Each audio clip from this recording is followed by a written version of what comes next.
In this lecture we will study about neuromuscular blocking agents. तो neuromuscular blocking agents पढ़ने से पहले हमें पता होना चाहिए कि हमारे पास न्यूरोमस्कुलर जंक्शन क्या होता है।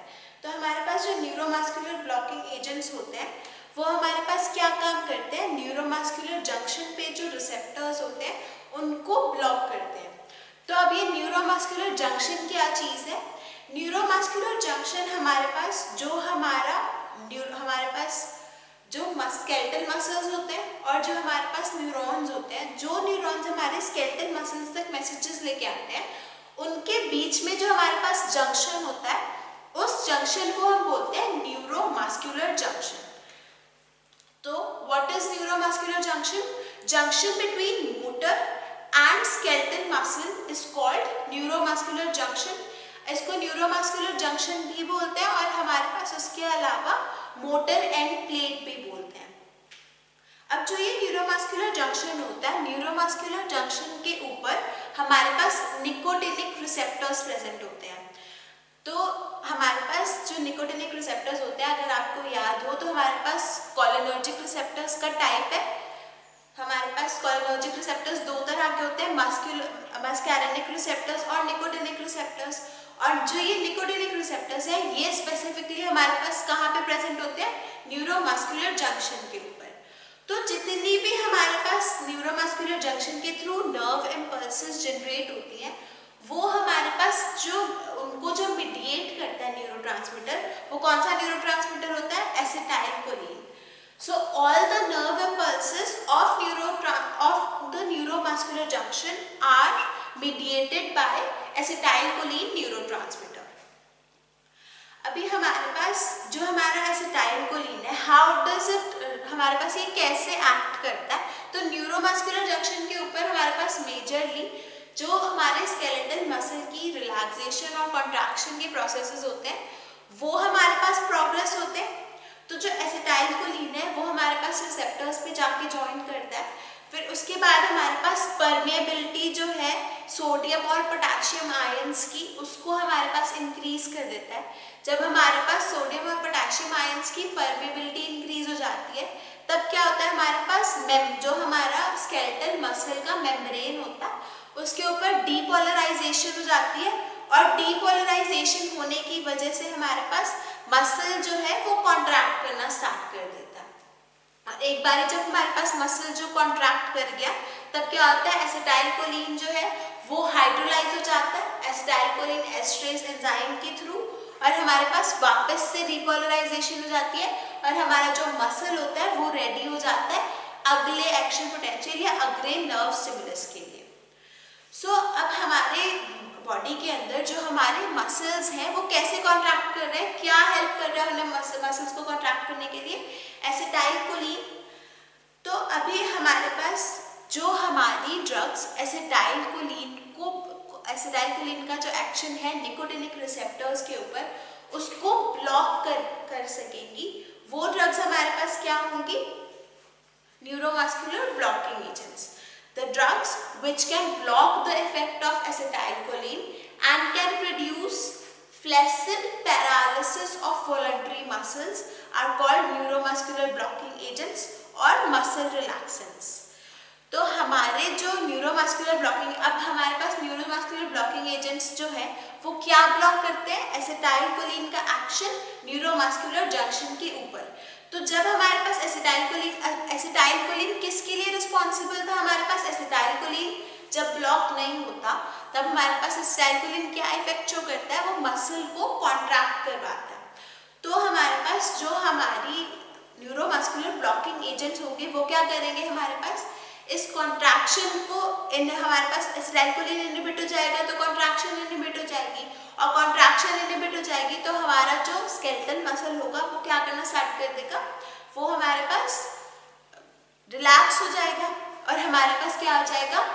स्केलेटल मसल्स की पैरालिसिस हो जाएगी, जो हमारे वॉलंटरी मसल्स हैं उनकी पैरालिसिस हो जाएगी। अब जो ये न्यूरोमस्कुलर ब्लॉकिंग एजेंट्स हैं वो हमारे पास ब्लॉक कर सकते हैं, उनका जो हमारे पास इफेक्ट है हमारे पास न्यूरोमस्कुलर ब्लॉकिंग एजेंट्स का, जो हमारे पास स्केलेटल मसल को रिलैक्स करने का हमारे पास प्रॉपर्टी है, उसको हम रिवर्स कर सकते हैं with the use of neostigmine drug. Basically हमारे पास जो ये एंटी कोलिन एस्ट्रेज ड्रग है नियोसिग्मिन, वो क्या करते हैं, हमारे पास एसिटाइल कोलिन का जो लेवल है उसको इंक्रीज कर देती है। और जब हमारे पास एसिटाइल कोलिन का जो लेवल इंक्रीज हो जाता है तब हमारे पास जो इफेक्ट होता है न्यूरोमस्कुलर ब्लॉकिंग एजेंट्स का वो हमारे पास डिक्रीज करना स्टार्ट कर देता है। अभी कैसे होगा, जो नियोसिग्मिन ड्रग है वो हमारे पास anti acetylcholine esterase enzyme है। तो जब हमारे पास अब जो एसिटाइल कोलिन एस्ट्रेज एंजाइम होती है वो हमारे पास किससे रिस्पॉन्सिबल होती है, वो हमारे पास रिस्पॉन्सिबल होती है एसिटाइल कोलिन का, हमारे पास एसिटाइल कोलिन की हाइड्रोलिसिस या एसिटाइल कोलिन के मेटाबोलाइजेशन के लिए।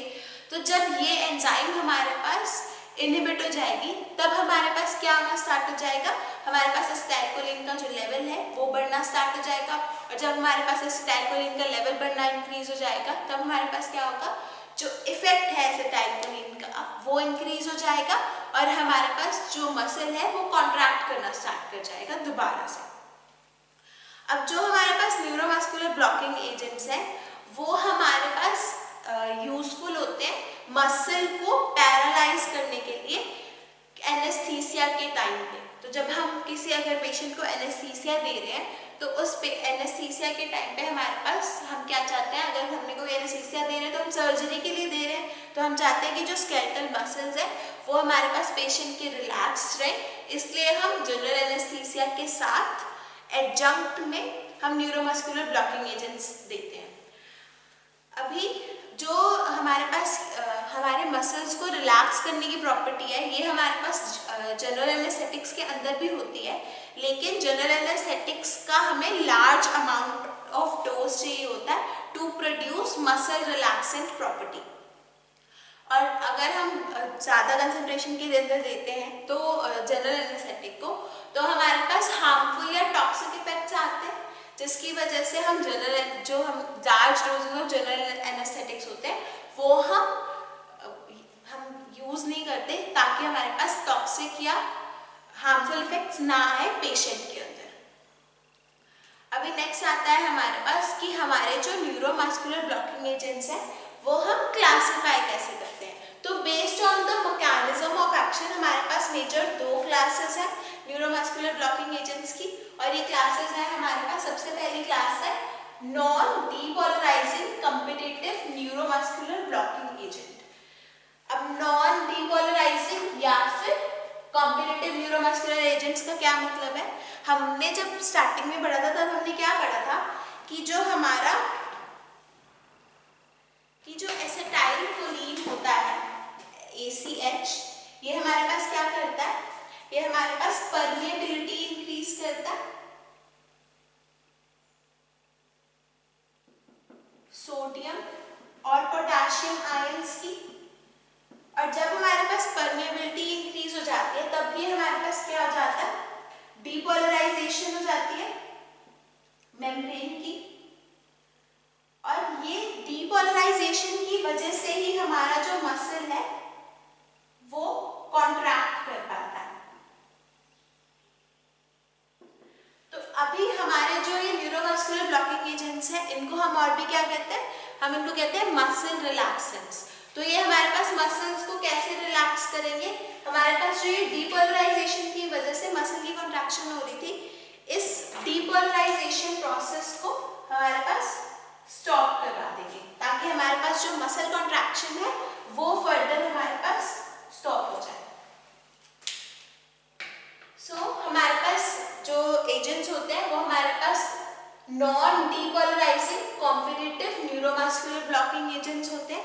अब इसके अंदर हमारे पास जो मेन एजेंट आता है दैट इज डी-ट्यूबोक्यूरानिन। डी-ट्यूबोक्यूरानिन हमारे पास प्रोटोटाइप है इस क्लास का। डी-ट्यूबोक्यूरानिन, पैनक्यूरोनियम, गैलामाइन, एड्राक्यूरियम, नीवाक्यूरियम, रोरक्यूरियम, पाइपक्यूरियम और नीवाक्यूरियम, ये सारे हमारे पास ड्रग्स हैं जो ये non depolarizing neuromuscular blocking agents के अंदर या फिर कॉम्पिटिटिव न्यूरोमस्कुलर ब्लॉकिंग एजेंट्स के अंदर आते हैं। नेक्स्ट जो हमारे पास क्लास है दैट इज डीपोलराइजिंग ब्लॉकर्स। अब डीपोलराइजिंग ब्लॉकर्स के अंदर हमारे पास डेकामेथोनियम और सक्सिनाइलकोलिन एजेंट्स आते हैं। ये जो दोनों हमारे पास एजेंट्स हैं, ये हमारे पास डिफरेंट मैकेनिज्म ऑफ एक्शन से हमारे पास एक्ट करते हैं और depending upon the mechanism of action ही इनको क्लासिफाई किया जाता है। तो हमारे पास क्या मैकेनिज्म ऑफ एक्शन होता है? सबसे पहले बात करते हैं कॉम्पिटिटिव न्यूरोमस्कुलर ब्लॉकिंग एजेंट्स के बारे में कि इनका हमारे पास क्या मैकेनिज्म ऑफ एक्शन होता है। तो कॉम्पिटिटिव ब्लॉक हमारे पास नाम से क्लियर है। कॉम्पिटिटिव ब्लॉकर्स क्या करेंगे? हमारे पास ये जो ड्रग्स हैं, डी ट्यूबोक्यूरारियम है, हमारे पास एट्राक्यूरारियम है, हमारे पास मीवाक्यूरारियम है, हमारे पास गैलामाइन है, पैनक्यूरोनियम है, ये जो सारी ड्रग्स हैं ये हमारे पास कंपीट करती है एसिटाइलकोलिन के साथ निकोटिनिक कोलिनर्जिक रिसेप्टर्स के ऊपर। जो हमारे पास न्यूरोमस्कुलर जंक्शन के ऊपर निकोटिनिक रिसेप्टर्स प्रेजेंट होते हैं उनके साथ कंपीट करती है हमारी जो ड्रग्स हैं, डी ट्यूबोक्यूरारियम है, गैलामाइन है। और जब ये हमारे पास एसिटाइलकोलिन के साथ कंपीट करती है तब ये क्या करते हैं? हमारे पास बाइंड कर जाती है निकोटिनिक कोलिनर्जिक रिसेप्टर्स के ऊपर। जब हमारी ड्रग निकोटिनिक कोलिनर्जिक रिसेप्टर्स के ऊपर बाइंड कर जाएगी तब वो क्या करेगी? हमारे पास जो ये डीपोलराइजेशन कर रहा था एसिटाइलकोलिन उसको प्रिवेंट कर देगी। और हमारे पास जब डीपोलराइजेशन प्रिवेंट हो जाएगी तब हमारे पास मसल कॉन्ट्रैक्शन प्रिवेंट हो जाएगी। और मसल कॉन्ट्रैक्शन के प्रिवेंट होने पे क्या हो जाएगा? हमारे पास मसल्स की पैरालिसिस हो जाएगी और हमारे जो मसल्स हैं वो रिलैक्स हो जाएंगे। So, what is the mechanism of action of competitive neuromuscular blocking agents? Competitive neuromuscular blocking agents compete with acetylcholine at the nicotinic cholinergic receptors, and once they bind to the nicotinic cholinergic receptors, they inhibit or prevent the depolarization of the sarcoplasma of the skeletal muscle, and after they prevent the depolarization they produce a flaccid paralysis of the muscle। तो क्या क्या होता है हमारे पास? जो competitive blocking agents हैं ये हमारे पास एसिटाइलकोलिन के साथ कॉम्पीट करते हैं, एसिटाइलकोलिन को बाइंड नहीं करने देते, हमारे पास निकोटिनिक रिसेप्टर्स के साथ खुद बाइंड कर जाते हैं। जब ये रिसेप्टर्स हमारे पास खुद बाइंड करते हैं निकोटिनिक हमारे पास रिसेप्टर्स के साथ तब क्या होता है? हमारे पास डीपोलराइजेशन प्रिवेंट हो जाती है और डीपोलराइजेशन प्रिवेंट होने की वजह से मसल कॉन्ट्रैक्शन प्रिवेंट हो जाती है और हमारे पास पैरालिसिस प्रोड्यूस होता है। अब हमारे पास जो ये कॉम्पिटिटिव या नॉन डीपोलराइजिंग हमारे पास जो एजेंट्स हैं इनके अंदर वन ऑफ द थिंग जो इम्पोर्टेंट है दैट इज कि जो ये हमारे पास इफेक्ट है नॉन डिपोलराइजिंग या कॉम्पिटिटिव एंटागोनिज्म का, ये हमारे पास रिवर्स किया जा सकता है with the help of increasing the concentration of acetylcholine. तो अगर हम एसिटाइलकोलिन की कंसंट्रेशन को इंक्रीज कर देंगे न्यूरोमस्कुलर जंक्शन पे तो हमारे ये जो एजेंट्स हैं ये कॉम्पिटिशन हार जाएंगे और हमारे पास एसिटाइलकोलिन बाइंड कर जाएगा। और जब एसिटाइलकोलिन बाइंड कर जाएगा तब हमारे पास क्या होगा? डिपोलराइजेशन होकर मसल कॉन्ट्रैक्शन हो जाएगी। अब एसिटाइलकोलिन या तो हम डायरेक्टली एसिटाइलकोलिन दे सकते हैं या फिर हम एंटी एसिटाइलकोलिन एस्ट्रेस ड्रग्स जो है नियोस्टिग्मिन, फाइसोस्टिग्मिन टाइप्स, हम ये ड्रग्स दे सकते हैं। सो नेक्स्ट जो हमारे पास मैकेनिज्म ऑफ एक्शन है ये है हमारे पास डीपोलराइजिंग ब्लॉकर्स। अब जो डीपोलराइजिंग ब्लॉकर्स होते हैं उनके अंदर हमारे पास ड्रग्स आती है डेकामिथोनियम और सक्सिनाइलकोलिन। तो डेकामिथोनियम और सक्सिनाइलकोलिन हमारे पास क्या करती है? ये हमारे पास मिमिक करती है एसिटाइलकोलिन का एक्शन। तो हमारे पास ये क्या करती है? ये ड्रग्स हमारे पास जाके हमारे पास निकोटिनिक रिसेप्टर्स के ऊपर बाइंड कर जाएंगी। जब हमारे पास सक्सिनाइलकोलिन और डेकामिथोनियम हमारे पास बाइंड कर जाएगी हमारे निकोटिनिक रिसेप्टर्स के साथ, जो एसिटाइलकोलिन के रिसेप्टर्स हैं वो हमारे पास क्या करेंगी? एसिटाइलकोलिन का जो एक्शन है उसको मिमिक करेंगे, बिल्कुल सेम हमारे पास क्या करेंगी? एसिटाइलकोलिन की तरह परमेबिलिटी इंक्रीज करवा देंगी। परमेबिलिटी इंक्रीज करा के हमारे पास डीपोलराइजेशन जो है वो हमारे पास करवा देंगी। डीपोलराइजेशन करवाने के बाद हमारे पास ये क्या करेंगी? मसल की कॉन्ट्रैक्शन करवा देंगी। लेकिन इनका जो हमारे पास इफेक्ट है वो हमारे पास स्केलेटल मसल रिलैक्सेंट इफेक्ट कैसे आता है? ये हमारे पास एजेंट्स क्या करते हैं, ये हमारे पास परसिस्टेंट डीपोलराइजेशन करवा देते हैं, यानी कि एक बार अगर उन्होंने डीपोलराइजेशन करवा दी तो हमारे पास, हमने जब इनिशियली पढ़ा था तो क्या पढ़ा था कि मसल कॉन्ट्रैक्शन के बाद हमारे पास क्या होता है, एसिटाइलकोलिन जो है वो हाइड्रोलाइज हो जाता है और हमारा जो मसल होता है वो दोबारा कॉन्ट्रैक्ट करने के लिए रेडी हो जाता है। लेकिन जो डीपोलराइजिंग ब्लॉकर्स हैं ये क्या करते हैं, जो डीपोलराइजेशन करवाते हैं मसल्स की वो हमारे पास परमानेंट या परसिस्टेंट या लॉन्ग टाइम के लिए करवाते हैं और हमारा जो स्केलेटल मसल होता है उसके अंदर फटीग आ जाता है, जिसकी वजह से वो हमारे पास इनिशियली तो हमारे पास मसल ट्विचिंग होगी और हमारे पास कॉन्ट्रैक्शन होगी, लेकिन हमारे पास क्या हो जाएगा, फर्दर जो रिस्पॉन्स है एसिटाइलकोलिन का वो प्रिवेंट हो जाएगा और हमारे पास फर्दर एक्शन पोटेंशियल नहीं जनरेट होगा और हमारे पास क्या हो जाएगा, पैरालिसिस हो जाएगा स्केलेटल मसल्स का। सो हमारे पास डीपोलराइजिंग एजेंट्स कैसे एक्ट करती है, सक्सिनाइलकोलिन and डेकामेथोनियम act by mimicking acetylcholine and block by depolarizing the postsynaptic membrane, which causes spontaneous twitching of muscle, but there is no immediate hydrolysis of the succinylcholine or decamethonium, and which prevent the further response of acetylcholine, which leads to paralysis or relaxation of skeletal muscle. So हमारे पास क्या करती है, जो हमारे depolarising blockers है, depolarising blockers हमारे पास एसिटाइलकोलिन का एक्शन बिल्कुल मिमिक करती है, एक्शन मिमिक करके हमारे पास डीपोलराइजेशन करवा के मसल की कॉन्ट्रैक्शन करवा देती है और जब हमारे पास मसल की कॉन्ट्रैक्शन होती है तो ये हमारे पास प्रोलॉन्ग्ड मसल की कॉन्ट्रैक्शन होती है, तो एक टाइम के बाद जो मसल है उसमें फटीग आने लग जाती है और हमारे पास क्या होता है, एसिटाइलकोलिन जो है वो फर्दर उसका रिस्पॉन्स नहीं आ सकता और हमारे पास एसिटाइलकोलिन का जब रिस्पॉन्स हमारे पास फिनिश हो जाता है तब हमारे पास पैरालिसिस कॉज होता है स्केलेटल मसल्स का या रिलैक्सेशन कॉज होती है स्केलेटल मसल्स की। अब नेक्स्ट हमारे पास आता है कि इंडिविजुअल एजेंट्स के बारे में। So let's talk about D tubocurarine. D tubocurarine जो एजेंट है ये हमारे पास वन ऑफ द हमारे पास प्रोटोटाइप्स है।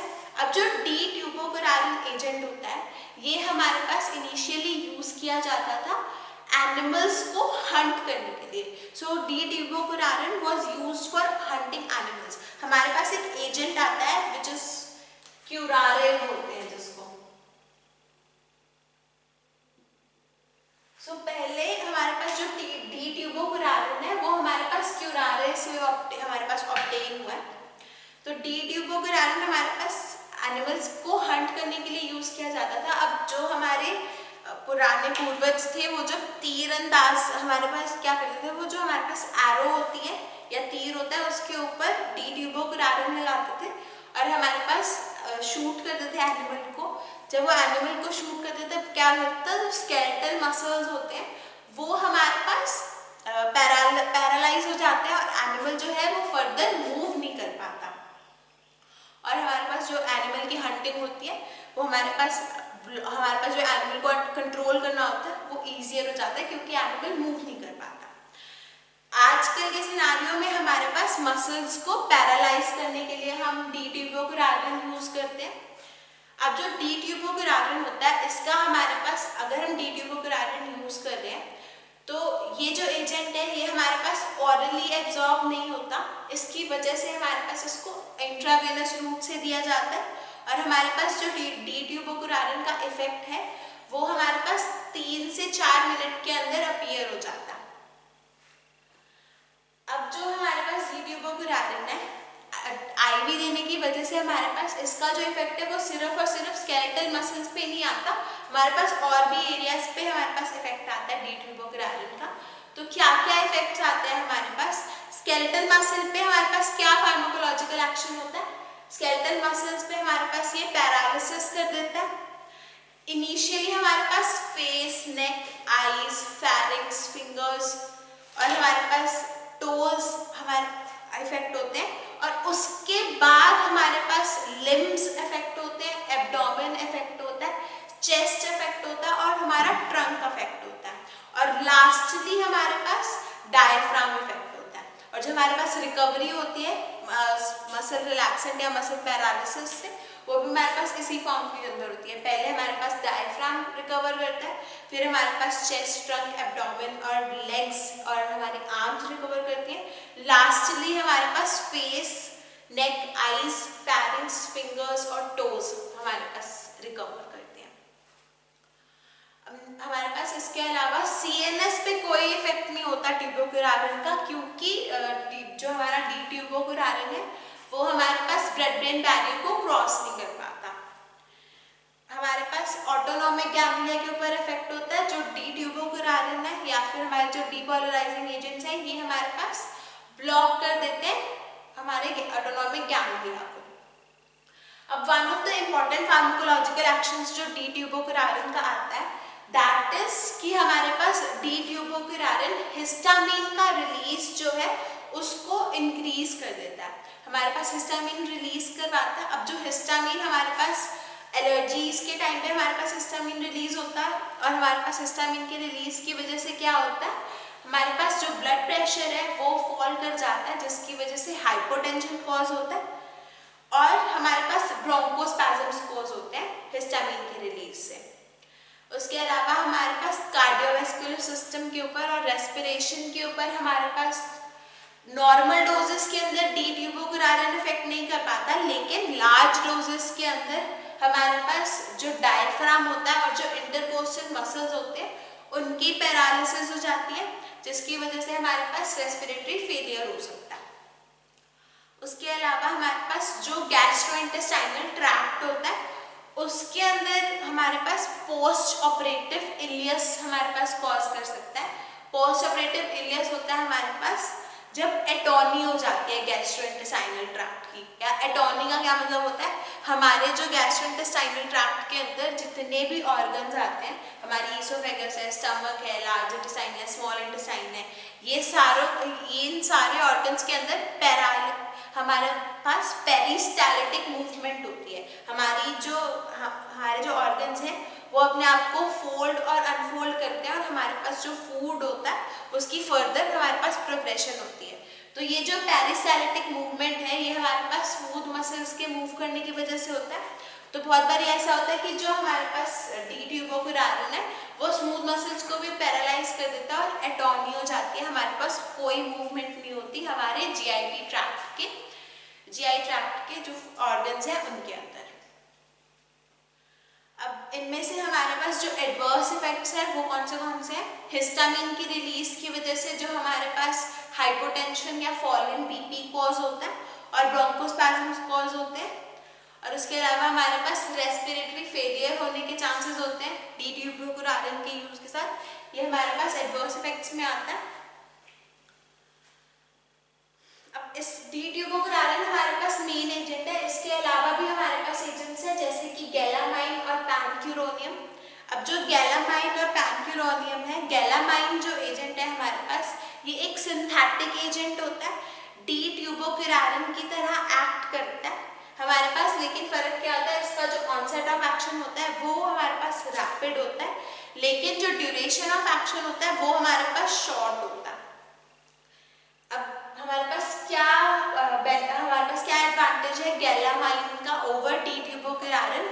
जो गैलामाइन है ये हमारे पास हिस्टामिन का रिलीज नहीं करवाता, जिसकी वजह से हमारे पास हाइपोटेंशन जैसी कंडीशंस नहीं होती, और ऑटोनोमिक गैंग्लिया को भी ब्लॉक नहीं करता।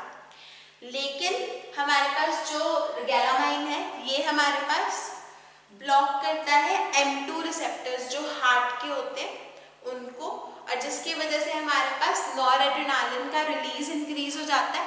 जब हमारे पास M2 रिसेप्टर्स ब्लॉक होते हैं और नॉरएड्रेनालिन के रिलीज की वजह से हमारे पास टैकीकार्डिया कॉज होता है पेशेंट्स के अंदर। और हमारे पास जो गैलामाइन एजेंट है, गैलामाइन हमारे पास प्लासेंटल बैरियर को क्रॉस कर जाता है, इसकी वजह से हमारे पास इसका जो डोज है वो हमारे पास बहुत कम रखा जाता है। नेक्स्ट हमारे पास जो एजेंट आता है दैट इज पैनक्यूरोनियम। अब जो पैनक्यूरोनियम एजेंट है ये हमारे पास एक स्टेरॉइडल कंपाउंड है।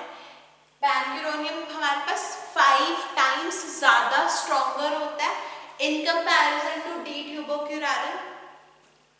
और जो हमारे पास पैनक्यूरोनियम होता है ये भी हमारे पास हिस्टामिन रिलीज नहीं करवाता और ना ही ये हमारे पास ब्लॉक करता है ऑटोनोमिक गैंग्लिया को, लेकिन पैनक्यूरोनियम जो है ये हमारे पास टैकीकार्डिया कॉज करता है M2 रिसेप्टर्स को ब्लॉक करके। और हमारे पास जो पैनक्यूरोनियम एजेंट है वो इनिशियली हमारे पास 60 to 40 माइक्रोग्राम पर केजी की डोज में यूज किया जाता है फॉर इनिशियल इंट्यूबेशन, और सेकेंडली हमारे पास इसकी डोज जो है वो बाद में 30 to 40 माइक्रोग्राम पर केजी तक हमारे पास डिक्रीज कर सकते हैं हम, तो इसका इफेक्ट को कांस्टेंट प्रोलॉन्ग टाइम के लिए रखने के लिए। इस क्लास के अंदर हमने न्यूरोमस्कुलर ब्लॉकिंग एजेंट्स के बारे में पढ़ा। नेक्स्ट क्लास में हम बाकी के जो हमारे पास एजेंट्स हैं उनके बारे में पढ़ेंगे।